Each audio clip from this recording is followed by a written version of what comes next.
Valentine's Day. The season of love and capitalistic pressure to buy expensive gifts is upon us. And not even Pokemon can escape the overpriced flowers and enormous stuffed bears. So in honor of David Joyner's favorite holiday, this is a hardcore Nuzlocke of Pokemon Y using only pink Pokemon. No, not red, pink. So don't expect a single stinking Charizard in this video. Wait, come back. I promise this challenge still has cool Pokemon. Do you like Spritzy? Or what about Alomomola? Everyone loves Alomomola. There we go, I knew that one would get you guys hooked. Now, Game Freak officially categorizes every Pokemon into one of 10 colors, so of course we can only use the pinkiest of the bunch. With a spring in my step, I roll out of bed and head straight to Santaloon Forest where I find my very first encounter. Say hello to Scatterbug. Now, Sally here is actually a black Pokemon, but through the beautiful, borderline magical process of photosynthesis,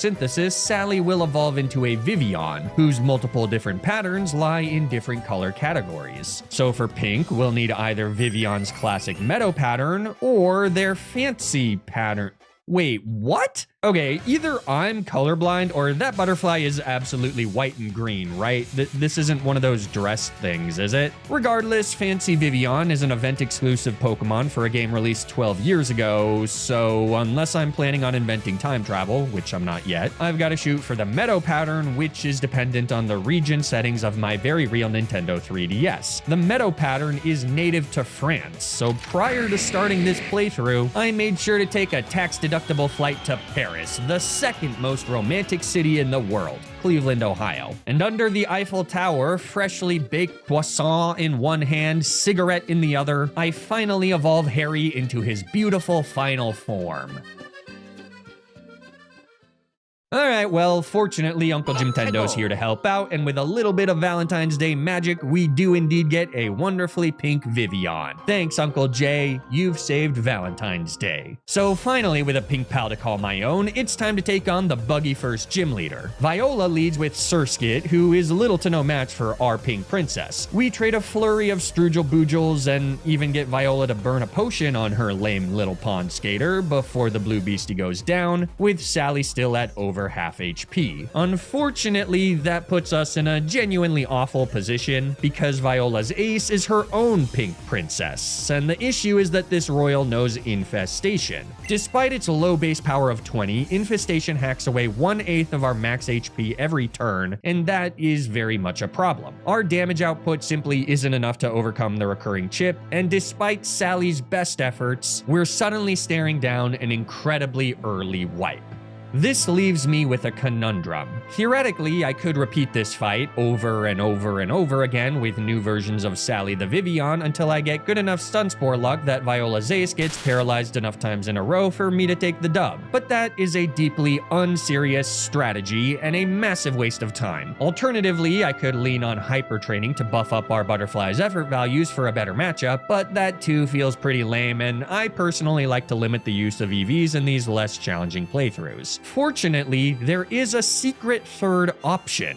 Cheating. Well, kinda. See, while there are technically no other pink Pokemon at this point in the game, there is one that has a very good case for inclusion. See, on Route 3, after 22 encounters, I stumble upon Jacob the Burmy. Supposedly a 10% chance if I'm to believe the encounter tables, which I don't. Jacob is green for now, but once we battle with him in Santaloon City, he becomes an indisputable pink. Yes, the way that Jacob and all Burmies change forms is crazy and stupid, but I love it. The reason that Jacob is technically illegal under my rule set is because the Pokedex insists that Trash Cloak Burmy is red, but come on, this thing's pinker than a sunburnt pig, and I am straight up rejecting Game Freak's ruling on this one. Editor, play that one scene from the Avengers, but put my face on Samuel L. Jackson. I recognize the council has made a decision, but given that it's a stupid-ass decision, I've elected to ignore it. Yeah. That's the stuff. And speaking of stuff, let's quickly talk about the sponsor of this video, Fabletics. Don't say anything, I know that wasn't my best work. Fabletics is a lifestyle brand that specializes in activewear, and what I love about them is that I can trust that every piece of Fabletics clothing is super soft and super comfortable. They've got t-shirts, sweatshirts, shorts, pants, socks. I don't know why I'm just listing different articles of clothing, you get the idea. The February collection features clothing in the new grid textile and the new blue Oxford color, both of which I'm personally a huge fan of. I also love the One shorts. Don't let the name confuse you, it still comes with 2 leg holes. It's called the One because they'll always be your #1 pick. And if you don't believe me, first of all, rude, and second of all, maybe you'll listen to the endorsement of Jamar Chase. If you aren't in the subsection of people who play Pokemon and watch football, don't worry, Jamar Chase is just a really good sports baller. Fabletics releases new apparel every month, so if you like what you see, be sure to sign up to become a VIP by using my link in the description down below. VIPs get 50% daily discounts on all products, monthly credits to use on products up to $100, and a ton of other perks. The membership is also flexible, so you can skip any month between the 1st and the 5th if you're not interested. Plus, new VIPs get 70 to 80% off their first order. Thanks so much to Fabletics for sponsoring this video. Now, let's get back to the challenge.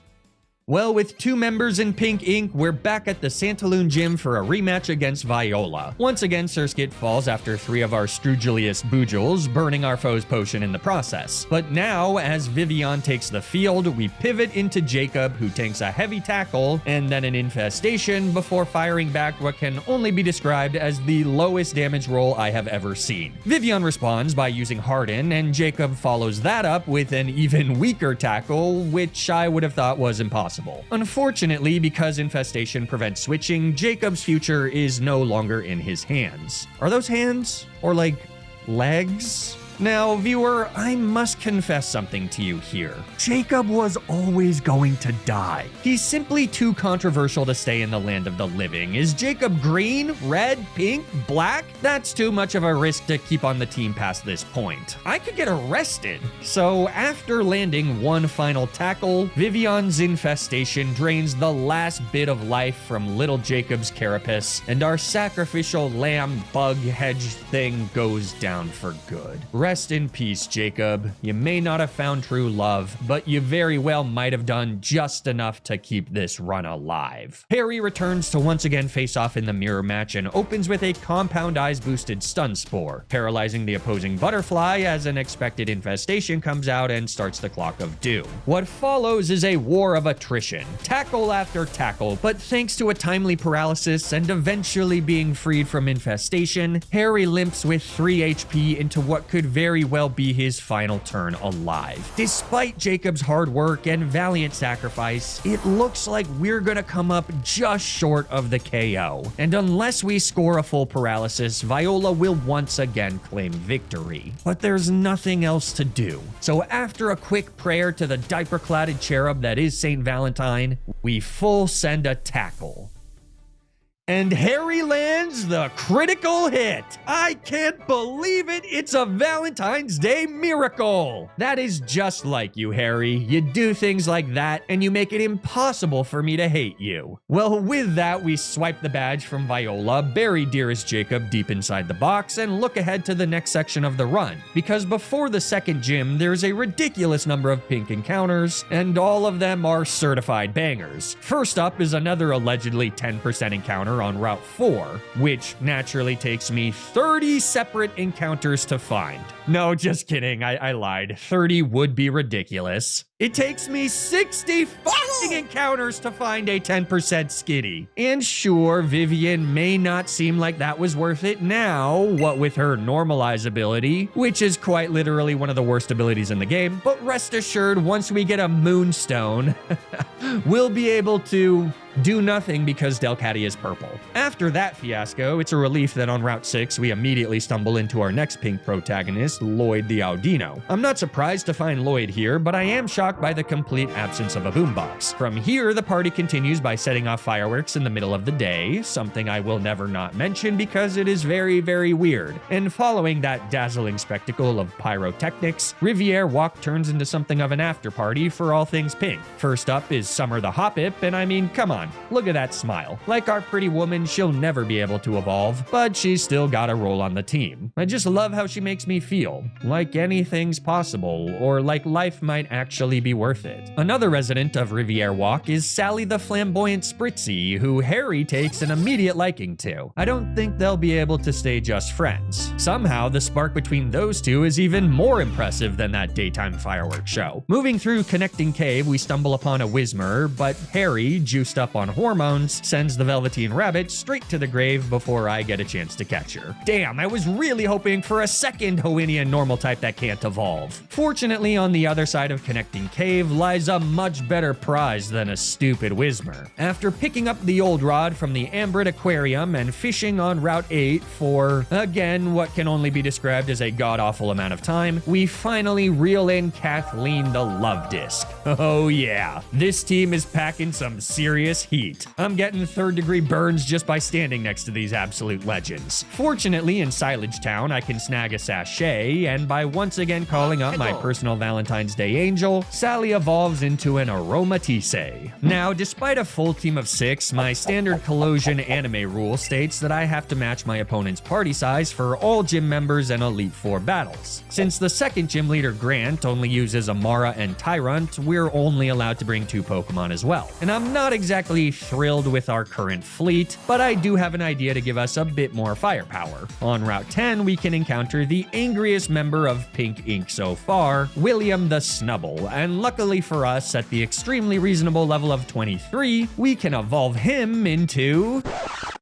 nothing. It turns out Gramble is categorized as purple in the Pokedex. Still, I refuse to deny William his destiny to squish some rocks, so I march into the gym with 2 pink pom-poms and a dream. Get ready to feel my love, Grant. Oh god, that felt really weird to say. Grant opens with Amara as we send in our still small but deeply unsettling William. Intimidate drops Amara's attack, but that doesn't matter because he immediately opts for an Aurora Beam, landing a critical hit on our Hopeless Romantic and triggering his held Oranberry. William fires back with a quad-effective Rock Smash, dropping Amara to just under half health, and after tanking another AB, our Blushin' Bulldog secures the KO with a second Rock Smash. Tyrant has both Bite and the Strong Jaw ability, giving him access to a brutal 90 base power attack. That said, this means very little when both of our pink prodigies are fairy types. Grant clearly realizes this too, and after we swap into Sally, Tyrant opts for Stomp instead, which does laughable damage. Another Stomp comes out before Sally lands a super effective Draining Kiss, dealing massive damage and healing herself back to full HP. The leeching continues, and after just a few more smooches that I'm sure are making Harry seethe with jealousy, Grant's little dino finally drops, earning us the second badge of the run.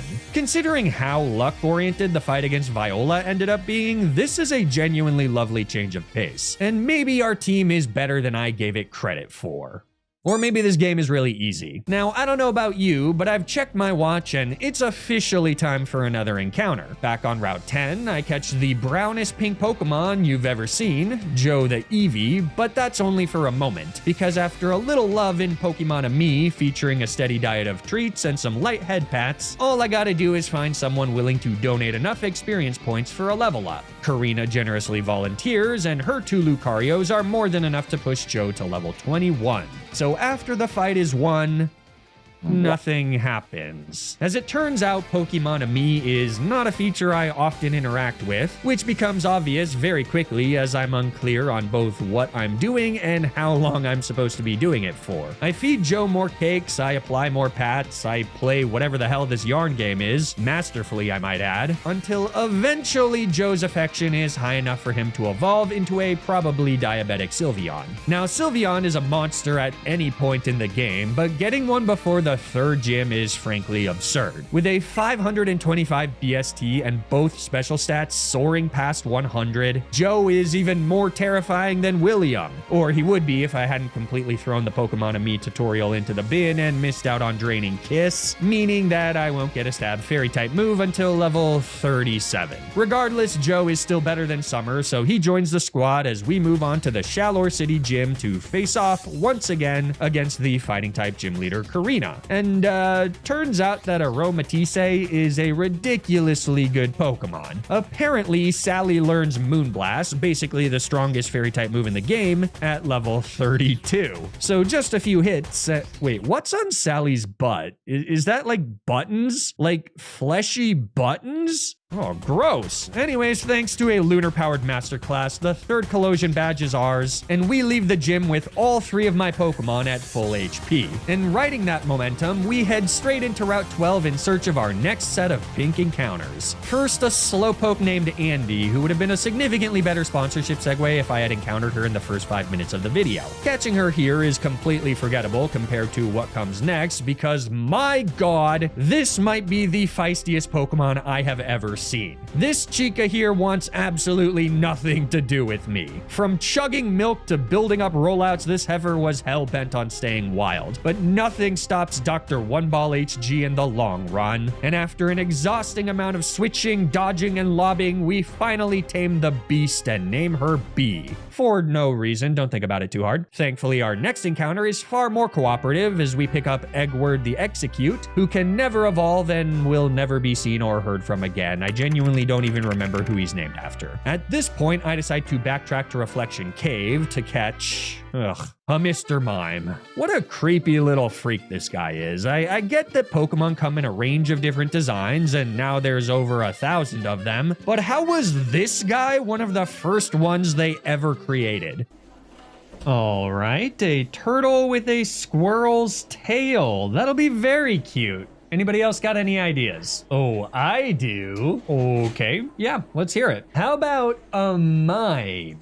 You mean like an animal with mime-like qualities, right? No, a human man whose profession is that of the miming arts. What? He will be a man who mimes. A Mr. Mime, if you will. Won't that be creepy? You're goddamn right it'll be creepy. He'll also be wearing gloves and jester shoes, but will otherwise be completely nude. Accompanying Trey the Mr. Mime, one final encounter for now, is Dawn, the sole survivor of Herflock's brutal massacre. For those of you who are less cultured than I, Dawn and Trey are named after the lovable protagonists of Netflix's rom-com The Wrong Paris, where Miranda Cosgrove signs on to a dating show that she thinks will take her to Paris, France, but instead takes her to Paris, Texas. And even though she only goes onto the show for a free trip to Paris so that she can pursue her lifelong passion of I want to say it's fashion. Would you believe that she actually ends up falling in love with a dreamy cowboy? I had to watch this movie, which is not very good, because my wife likes to watch TV to help her fall asleep at night. I do not. It keeps me up. So we compromise where we watch TV until I'm confident that she's asleep and she'll stay asleep, and then I get to turn it off. As a result, Dana has seen roughly 3 5-minute chunks of The Wrong Paris, while I have watched the entire thing. This has nothing to do with the playthrough. Anyways, a quick evolution turns Dawn into the rose-tinted Flaffy, though I have a hard time thinking of a situation where she'll be leaving the box. With our troop of pastel pinks suddenly overflowing, we surf across Route 12's narrow river on the back of Kathleen, which absolutely makes physical sense, and soon arrive in Comarine City, where the next gym fight awaits. However, we do have to first deal with Serena, but that should be no problem. We literally just did this exact fight before the previous gym, and I skipped showing it because it was so easy, so surely we can simply do the same thing again. Meowstic drops 2 B's body slams, and Sally comfortably deletes Absol with a Moonblast, so all that remains is Serena's starter breaks in, and I decide to stay in with Sally. Why? No idea. That's not what I did last time. But I mean, he's a breaks in and we're an Aromatisse, so we'll be fine. Sure, Sally immediately gets trapped in by a fire spin to prevent switching, and sure, our echoed voice does way less damage than I was expecting, but this is not a problem whatsoever. I mean, unless Psybeam confuses us. But what are the odds of that? Oh, come on! Well, with that, I need to face the cold, hard truth. Sally's on a train with no escape, she's quickly running out of tracks, and it's nobody's fault. least of all mine. The combined chip from Fire Spin and Psybeam is simply too much, and as a result, Sally falls. If you hear a high-pitched sound right now, that's just Harry crying out in anguish over the loss of his soulmate. They may have been in different egg groups and had no biological justification for being together, but love is love, and today we mourn not just Sally, but the life she could have had with Harry. The only consolation is knowing that there was nothing that could be done to avoid that tragedy. Bad things happen, and sometimes they're just unavoidable. Kathleen could clean up against the loveless murderer, which, good job Kathleen, way to beat the allegations, but it's a hollow victory with one of our heaviest hitters gone for good. We finish mourning our Moonblaster before heading into the fight against Ramos, the Grass-type specialist. The fight opens with Jumpluff versus Bee, who engage in a vigorous back and forth. Leech Seed may seem to give Jumpluff the upper hand, but by gulping down her own milk glass after glass, Bee stays healthy enough to come out on top. That brings in Go-Goat, and what follows next can only be described as a full-blown battle of the barnyard. Of course, we're back in Team Cow, but not just yet. First, we pivot into Harry to shake off the Leech Seed, and though he's still feeling down about Sally, he's still got an immunity to Bulldoze. After a few turns of trading damage, ultimately resulting in a heal, I switch back to B. And between Takedown Recoil and Rocky Helmet Chip, Go-Goat suddenly finds himself in the orange. So from there, the barnyard brawl commences, quickly devolving into an absurd loop where Go-Goat steadily defeats himself through recoil as B continues to house piping hot glasses of milk to stay alive. It's gotta be a real weird watch for all the spectators. After several turns of pure defensive stubbornness, the Go-Goat finally drops to his own attacks, and Team Cow takes the dub. Ramos's last Pokemon is mercifully trivial, and back-to-back body slams are more than enough to earn us the 4th badge in our pink-powered gauntlet. After comfortably dismantling the notoriously dangerous Team Flare grunts Houndoom and Golbat on Route 13, it's clear that my Valentine crew has come a long way from their humble beginnings. We're really starting to have some serious firepower. Is the power of love a curious thing? Was Huey Lewis in the news right all along? Soon after rolling into Lumio City, I'm once again ready to test our love bugs as we challenge the Electric-type gym leader Clemont at the top of Prism Tower. Thankfully, this building has yet to come alive for a monotonous boss fight. My lead for this battle, to my surprise, is Dawn, who with an Eviolite is surprisingly good into Clemont's electric types. She shrugs off an Aerial Ace and fires back with a Power Gem that chunks Emolja hard and eventually, after some healing, even takes the KO. That immediately brings out our foe's Ace Heliolisk, who attempts to brute force Dawn with electric moves, but simply cannot find the damage as repeated Rock Smashes drag the lizard down to half HP. A critical hit here is a real danger though, so we pivot into Joe, who takes 2 Thunderbolts and shreds the amped up reptile with a freshly learned Moonblast. Clemont's final Pokemon is Magneton, a deceptively serious threat, and as we switch into B, they set up electric terrain to juice their attacks. Thankfully, despite not making even a little bit of sense, Bulldoze still hits the floating entities like a truck, dropping Magneton into the red. A Thunderbolt comes back to zap our Cow, but it's not enough, and our second Bulldoze seals the deal. Just like that, the 5th badge is ours, and I'm genuinely shocked at how effective Dawn was in this fight. But considering that's been my reaction to almost every gym so far, maybe I should just stop being shocked. And the good times keep rolling because with the level cap raised to 42 for the next gym, we can finally evolve Andy into the fully bipedal Slowbro, who stands like a toddler, thinks like a toddler, and remains blissfully unaware of dangerous parasites biting into her body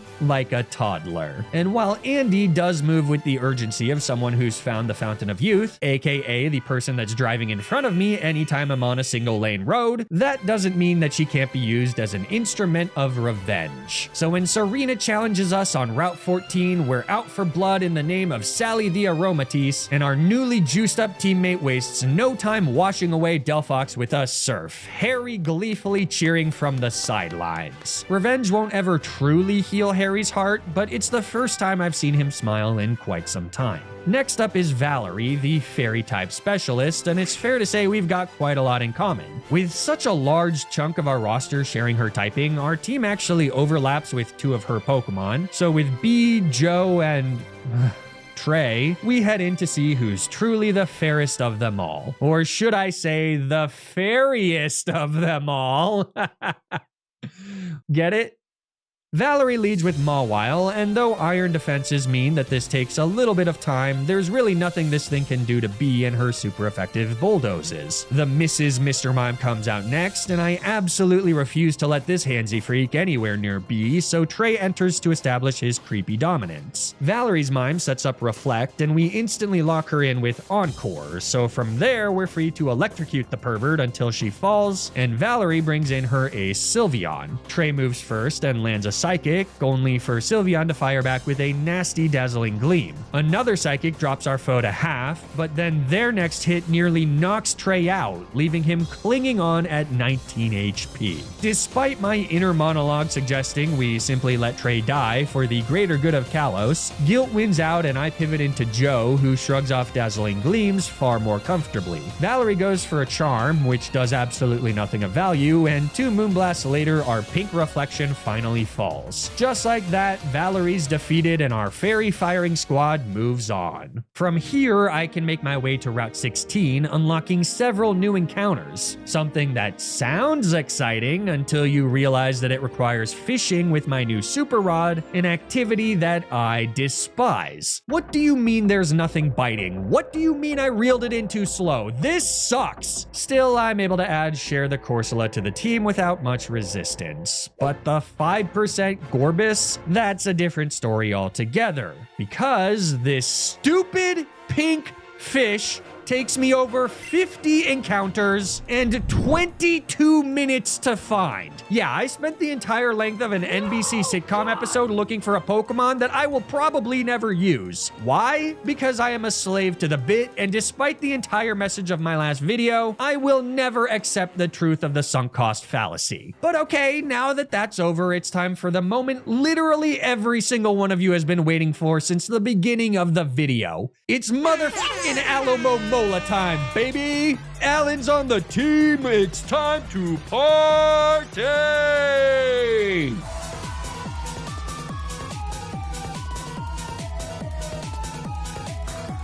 With that, we bid adieu to a beloved staple of the team, Kathleen.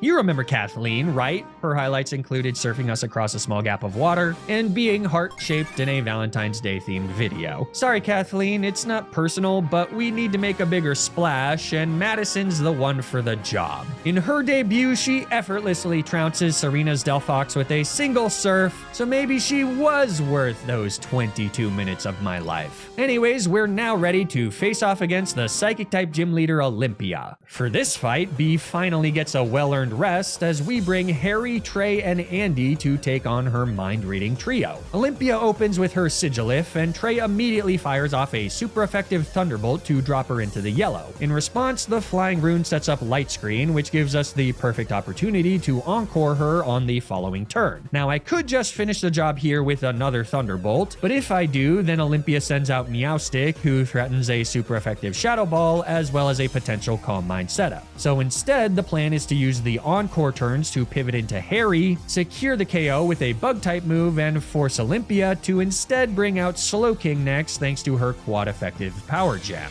Now, this takes a little more effort than I was expecting, since Harry's Bug Buzz fails to get the KO on the first turn, and then Olympia proceeds to heal, but by switching back to Trey and repeating this process 2 more times, Harry finally gets a proper KO, which means, as predicted, Slowking comes in second. We're not safe yet though, because it's crucial that Slowking also goes down to Harry. If she doesn't, Meowstic can come in for free and start Calm Minding while we're scrambling to get our Strugel Bugel bug back in. So the play is to swap into Andy, yawn Slowking to sleep, and deal just enough damage for Harry to come in and get the safe KO at full HP. It takes some patience and a particularly silly set of turns where both Pokemon on the field are snoozing at the same time, but eventually we're in the perfect situation. Harry comes in for free, and Bug Buzz lands the guaranteed KO. So now Olympia's Meowstic finally comes in, and after a fake out for some chip, followed by an expected Calm Mind, Harry can rip a Compound Eyes boosted 97.5% accurate Sleep Powder. Meowstic's Catnap begins, giving us an opportunity to start ripping super effective Strugel Bugels that also guarantee special attack drops. After 2, Meowstic wakes up, but the drops ensure that Psychic is no longer a threat, and one final hit seals the deal for our pink protagonist. Harry has done it once again.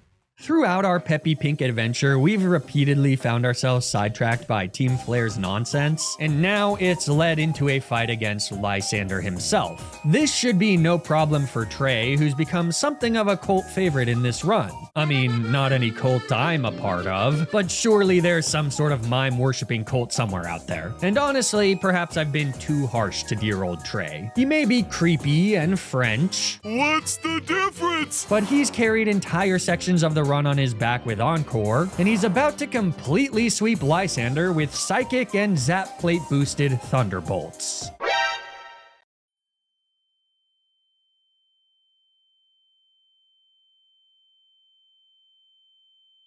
I mean, I genuinely thought that would be enough damage given Trey's high special attack. Like that wasn't an unrealistic expectation, right? Well, RIP, buddy.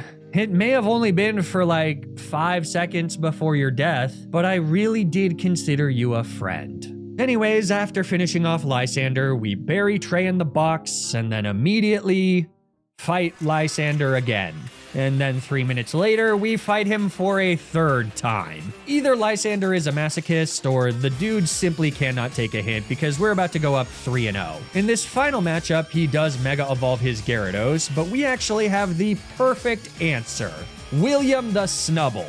Yes, really, stay with me here. Between Intimidate, a complete immunity to Outrage, and Andy putting the Sea Serpent to sleep with Yawn, we are able to set up the most humiliating possible outcome for Lysandre as our unevolved Pink Pooch takes the knockout on his Mega Gyarados with Play Rough. I really can't blame Lysandre for throwing his goggles to the floor at this point. I too would be absolutely seething if I lost to a Snubble. But with the world saved, we're free to meet up with the least important of my rivals on the Route 19 Friendship Bridge, where we easily slice through them like a handful of perfectly cooked fish fillets. So all that remains before the Pokemon League is the final gym leader, Wolfic, the Ice-type specialist. It must be the fashion in Kalos because yet again we are only allowed to bring 3 Pokemon to this fight. Wolfic opens with his Abomasnow, whose Snow Warning immediately brings Hail onto the field as we opt to lead with Joe. A Moonblast chunks the Terrible Tree nicely, and while an Energy Ball comes back for some fairly meager damage, a second Moonblast with a much harder damage roll cuts Abomasnow down and gives us an early 1-0 lead. Cryogonal is out next, and this is where I briefly forgot that I was supposed to rip a Quick Attack here to put them in range of B's powerful return. Instead, fearing a Flash Cannon, I swap immediately into B, who's nailed by a Confuse Ray. Thankfully, we planned for this with a Person Berry, so after shrugging off the confusion, a return drops the Snowflake into the red.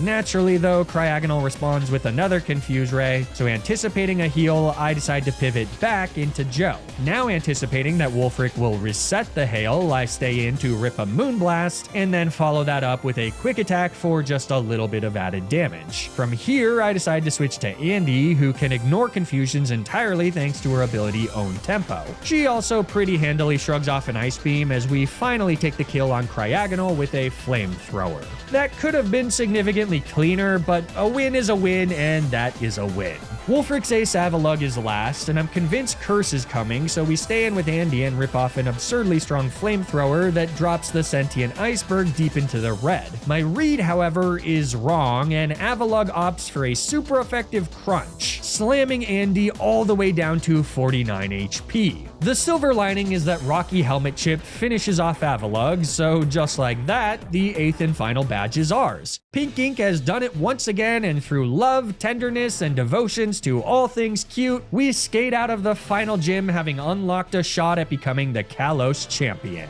Well, almost, because there's still one last encounter before it's time to take on the Pokemon League. Deep inside the dark caves of Victory Road, we meet our final Valentine, Annie the Lickitung.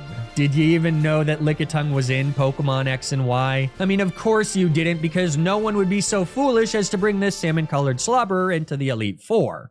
Until now, hot off of an evolution into Licky Licky, Annie's made the roster for the final challenges of the fight, along with our 5 other bulky beasts. Now, some eagle-eyed viewers might have noticed a distinct lack of Madison the Gorbis, which means, yes, that was 22 minutes of my life I will never get back, and I don't want to talk about it ever again. Instead, my water types of choice are Andy, and of course the absolute unit that is Alan the Alomomola. How can we not bring this party-loving animal? Rounding out the squad is Joe the Sylveon, B the Miltank, and of course our starter, the lovelorn Harry. So with that, there's nothing else to do but become champions.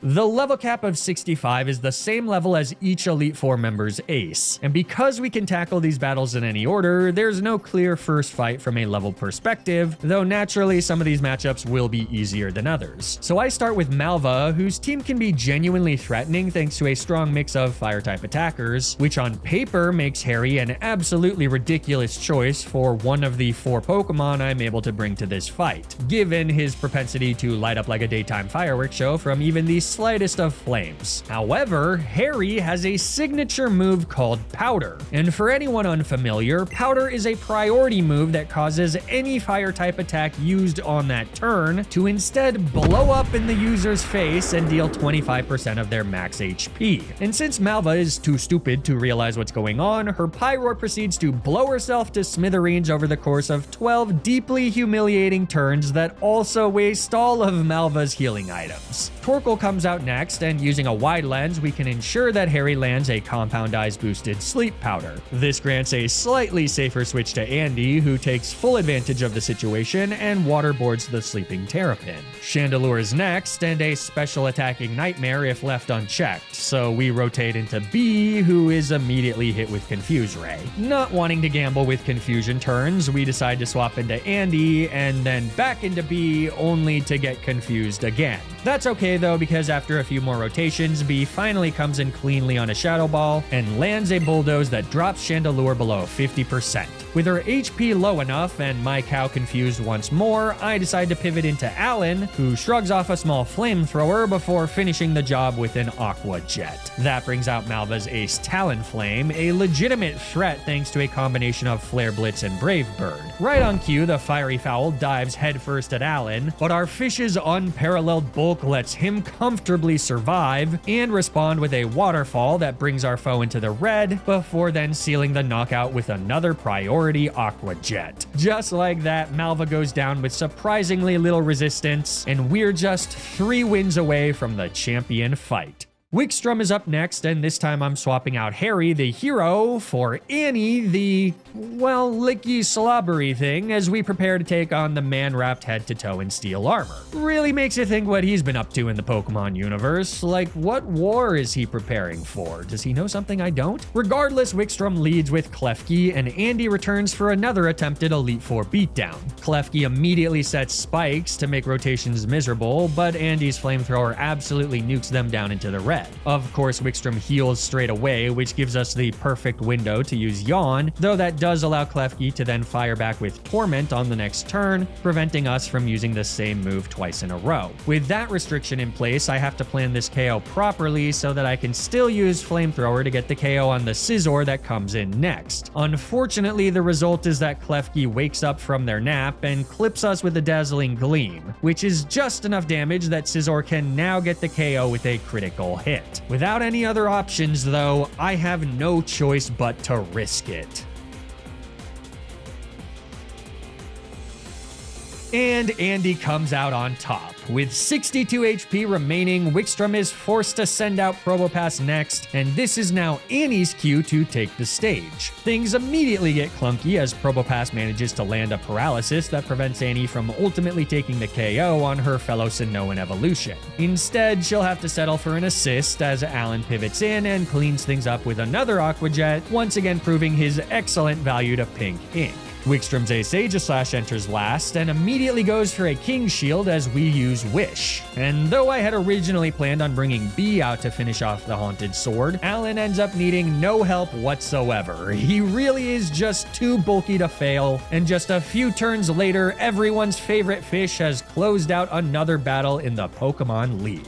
Next up is the dragon specialist herself, Drasna. Every Elite Four seems to love a dragon user, and Kalos is no stranger to that. It's just the only problem is that Drasna was born into an era where fairies tear through her primary typing with ease. She can counter that a little with her lead Dragalge, though B stomps in to turn that poison typing into a Crux, using 2 Earthquakes for the easy KO. And then from there, it's Joe's time to shine. Moonblast after Moonblast rains down on Drasna's pitiful dragons as Joe casually picks up one-hit KOs on Drudagon, Altaria, and Noivern. It's a brutal outcome for the dragons, but it's only possible because I sacrificed multiple hours of my life figuring out how to play that yarn game. Did you say hours? What are you implying? Last for the Elite Four is Siebold, the Water-type specialist, who I very deliberately saved for last because this is probably the hardest fight our team will have to face before the champ. And when things get uncomfortable, there's only one man I can trust. One butterfly-shaped man. We lead with our vibrant Vivillon against Siebold's Clowitzer, which seems insane from a stats perspective, but there is a method in this madness. I open with a Sleep Powder that instantly connects, but from here, we need a little bit of luck, because if Clowitzer wakes up early and his Water Pulse manages to confuse us, things could get quite bad. Fortunately, after a single energy ball, the crustacean stays deep asleep, so he doesn't even get the chance to cause any issues. Another energy ball gets the KO, but we're not out of the deep yet, because Barbaracle presents another potential nightmare scenario. Sleep Powder once again connects, it always does thanks to our wide lens, but if Siebold's hideous beast survives a hit, wakes up early, and connects with a Stone Edge, Harry is gonna be meeting Sally far sooner than I had hoped. With another quick prayer to Saint Valentine, I click Energy Ball.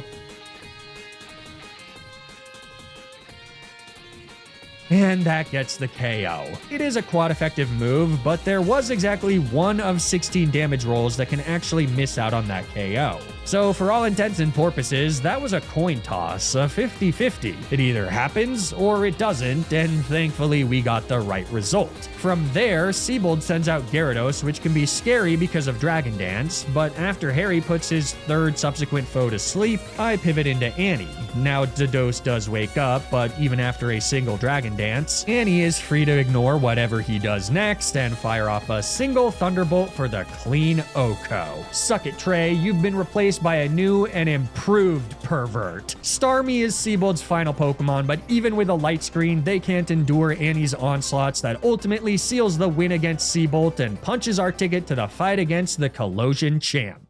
And as is channel tradition, this final showdown will be presented in its entirety as a clash between paper puppets. Also, huge Valentine's Day shout out to my wife Dana, who helps me with these recreations, even though they're extremely stupid and she has no idea what any of it means. Now, it's only fitting that for the final fight of the challenge, Harry's leading the charge into Diantha's team. Her lead Luchadora goes for quick damage via Poison Jab, but with our held wide lens, Harry's got a guaranteed Hurricane that nets an immediate KO. Tyrantrum stomps in next, and Harry serves up some immediate sleepy time tea, putting the dinosaur straight to bed. We pivot into Alan to handle the cleanup, but the tea was clearly too weak because Tyrantrum wakes up and lands a critical hit head smash into Alan. I'm forced to switch into B, who tanks another massive head smash, but between recoil and raw damage, the fossilized fiend is already bleeding in the red. Diantha heals, of course, but B responds with an earthquake to drop him into the yellow, and then a second one sends the scary Sharptooth straight to his grave. Goodra oozes in next, and after swapping back to Harry, she fires off a Focus Blast that we quad resist. And since Harry now baits Fire Blast, some powder spam means that Goodra's blowing herself up turn after turn. When she gets low enough for Diantha to heal, I make sure to sneak in a soft Hurricane so that we don't run out of Fire Blast PP before Goodra is in range to one last hit from Hurricane for the damageless KO. With 3 Pokemon off the board, Diantha sends out Aurorus, who Harry immediately puts to sleep before we pivot into Annie, our professional Dino Deleter. Just like the other fossil though, Aurorus also wakes up instantly and fires off a Blizzard for modest damage before then setting up a Reflect